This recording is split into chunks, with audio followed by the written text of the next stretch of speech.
everyone, welcome back to my channel. Well, this is my Hotel Mystays Premier, Akasaka-Tokyo, Japan.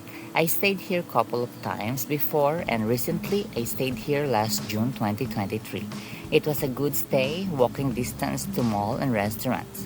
It's in a very convenient location too. Check-in time around 3 p.m. and check-out at 11 a.m. You need to pay 2,000 yen for every hour of extended stay per hour. Book this hotel via booking.com for 13,000 yen per night. It's around 100 US dollar. Staff was alright.